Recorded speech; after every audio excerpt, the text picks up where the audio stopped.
Alright, so today I'm going to conduct my pre-trip inspection Form A. Starting with the top of the vehicle, I have my clearance and ID lights. They are amber in color, they're not cracked or broken, there are no loose or missing screws, and they are working properly. Moving on down, I have my convex mirrors. They're bolted to the bracket is bolted to the hood. They're not cracked or broken, there are no loose or missing bolts. I'll make sure that both mirrors are adjusted to the driver's visual, and there are no illegal stickers on my mirrors. Moving on down, I have my headlight housing. Now inside here, I have my low beams and my high beams. They are both clear in color, not cracked or broken. There are no loose or missing screws, and they are working properly. Now to the side of that, I'm going to have my turn signals and four-way flashers. My turn signals and four-way flashers are amber in color. They're not cracked or broken. There's no loose or missing screws, and they should be working properly. Moving on down to my front bumper. I'll make sure my front bumper is bolted to the frame of the vehicle. It's not cracked or broken or bent. There's no loose or missing bolts, and it's free of any illegal welds. Moving on down underneath my truck, I'm going to be checking for any leaks, such as oil, power steering fluid, or coolant. Along with any leaks, I'll be checking for any hanging hoses, belts, or wires. After that, I'm going to take another step back. I'm going to take a look at my tractor and my trailer. I'm going to make sure that they are level. If they're not level, that could indicate a flat tire, faulty suspension, or that my load in my trailer has shifted. Alright, from there I'm going to move on to my engine components. Starting with the passenger side of the vehicle.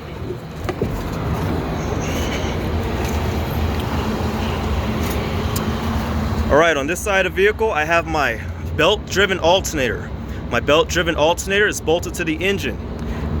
It's not cracked or broken, there's no loose or missing bolts. I'll make sure that my alternator cables are all properly secure. There's no loose or missing nut. My cables are not worn or torn, and there are no exposed wires. From there, I'm going to check my alternator pulley. My alternator pulley is bolted to the alternator. It's not cracked or broken, and there's no loose or missing nut. Moving on down, I have my alternator belt. My alternator belt is not worn or torn, and there's no more than 3/4 inch of play on my alternator belt. Moving on down, I have my water pump. My water pump is bolted to the engine. It's not cracked or broken, there's no loose or missing bolts. I'll make sure that all the hoses are properly fitted, and they're not cracked, broken, or leaking. I'll make sure that the gaskets are not leaking. Now my water pump on this engine is belt driven. I'll make sure again the belt is not worn or torn.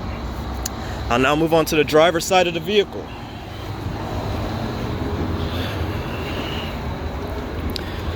Alright, continuing with the engine components. Right here I have my gear-driven power steering pump.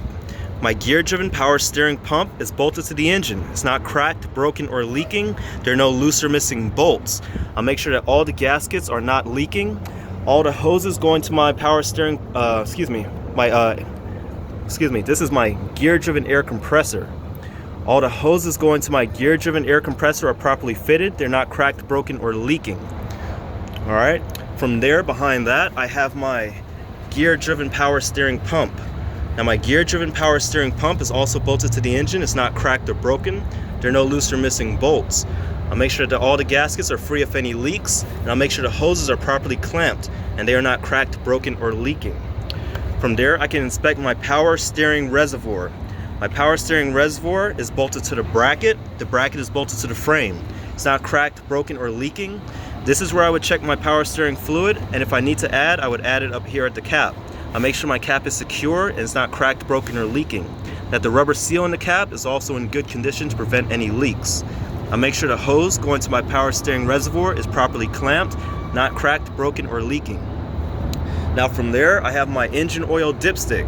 It's not cracked or broken. This is where I'll check my engine oil. To do so, I would pull it out, clean it off, insert it back in, and pull it out again to get a reading. Now if I need to add engine oil, I would do so here at my engine oil fill tube. My engine oil fill tube is not cracked, broken, or leaking, and the cap is secure. I'll also make sure the rubber seal on the cap is in good condition, and so it prevents any leaks. Now moving on up, I have my coolant reservoir. My coolant reservoir is bolted to the bracket is bolted to the firewall. It's not cracked, broken, or leaking. There's no loose or missing bolts. This is where I'll check my coolant level, and if I need to add, I would do so at the top up here. The cap is properly secure, it's not cracked, broken, or leaking, and the rubber seal is in good condition. I'll also make sure that the hoses going to my coolant reservoir are in good condition, they're properly fitted and clamped, and they are not cracked, broken, or leaking. Moving on to my steering components. First, I'll start with my rubber boot. All right, and my rubber boot is bolted to the firewall. It's not cracked or broken. There's no loose or missing bolts. Now, my rubber boot prevents any toxic fumes from the engine bay from entering my cab. Moving on down, I have my steering shaft. My steering shaft is not cracked or broken, and there are no illegal welds. Now, on both ends of my steering shaft, I have U-joints. My U-joints are not cracked, broken. There's no loose or missing bolts. My U-joint should also be well greased. Moving on down, I have my steering gearbox. My steering gearbox is bolted to the bracket. The bracket is bolted to the frame. It's not cracked or broken or leaking. All the gaskets are in good condition. They are not leaking. All the hoses going to my steering gearbox is properly fitted and clamped, and they are not cracked, broken, or leaking. Moving on down to my steering linkage. I'll start with my pitman arm. My pitman arm is secured to my steering gearbox. It's not cracked or broken, and there are no illegal welds. Now over here I have my drag link. My drag link is not cracked or broken, there's no illegal welds. And over here I have my steering knuckle, not cracked or broken, no illegal welds. Now on both ends of my drag link I have ball joints. My ball joint should be well greased. Also, I have a crown or castle nut secured with a cotter key. They are properly secure and they are not missing. Alright, moving on to my suspension. I have leaf springs in the front. These are my leaf springs. I'll make sure they're not cracked or broken and that there are no illegal welds. I'll also make sure there's no more than a quarter missing on my leaf springs. Now, my leaf springs are secured to my axle with 2 U-bolts. I'll make sure my U-bolts are not cracked or broken and there's no loose or missing bolts. From there, I'll inspect my leaf spring mounts. My leaf spring mounts are bolted to the bracket to the frame. My leaf spring mounts are not cracked or broken. There are no illegal welds and there's no loose or missing bolts. Now within that I have my leaf spring bushing.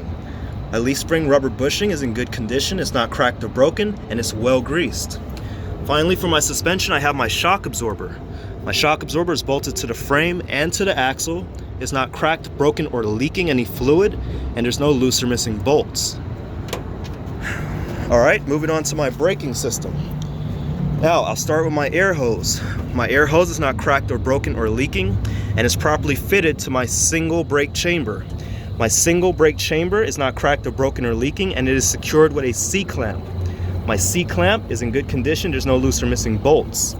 Now, coming out of my single brake chamber, I have my push rod. Now, my push rod should have no more than 1 inch of play on my single brake chamber. My push rod is secured to the slack adjuster. The slack adjuster is not cracked or broken, there's no loose or missing bolts, and this must be well greased. My slack adjuster should be at a 90-degree angle when the brakes are applied. Now, going through my slack adjuster is a pin and a cotter key. That's what secures my push rod to my slack adjuster. Now, going on to my brakes. For my brakes, inside here I have my brake lining.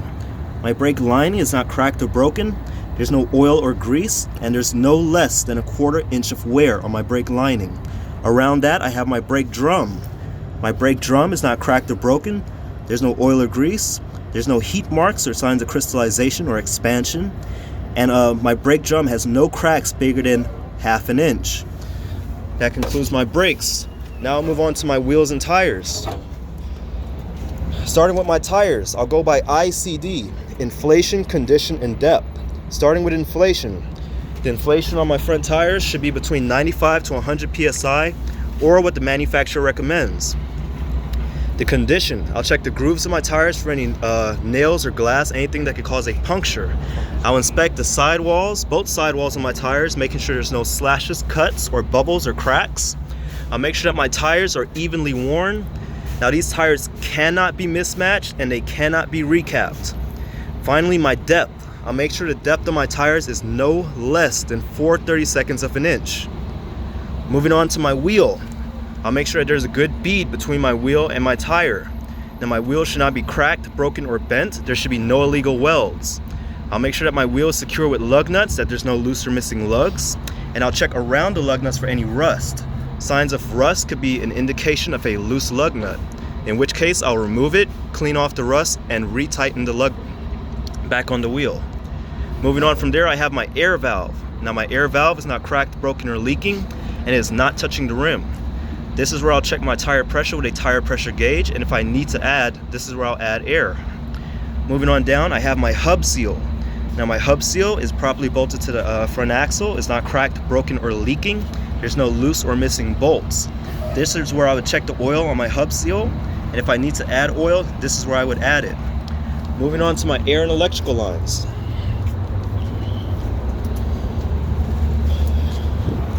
Alright, these are my air and electrical lines. I'll start with my air lines. Red is for emergency, blue is for service. I'll make sure my air lines are not cracked, broken, or leaking. Now my air lines should be properly fitted to the tractor and to the trailer coupling with glad hands. I'll make sure my glad hands are not cracked, broken, or leaking, and that the rubber seal in my glad hands are in good condition so it prevents any leaks. For my electrical line is green in color. However, it may also be black in color. I'll make sure my electrical line is not ripped or torn, that there's no exposed wires, and is properly insulated. My electrical line is properly secured to the tractor outlet and to the trailer outlet, and that is secured with a safety latch. I'll make sure my safety latch is in place to prevent my electrical line from falling out. Now on both my air and electrical lines, I have springs on both ends. This prevents any damage to my air and electrical lines. I'll make sure the springs are in good condition and not broken. Now I gotta make sure that both my air and electrical lines are properly suspended so they're not touching the catwalk. However, I have enough slack to make left and right hand turns. Moving on to my sliding fifth wheel.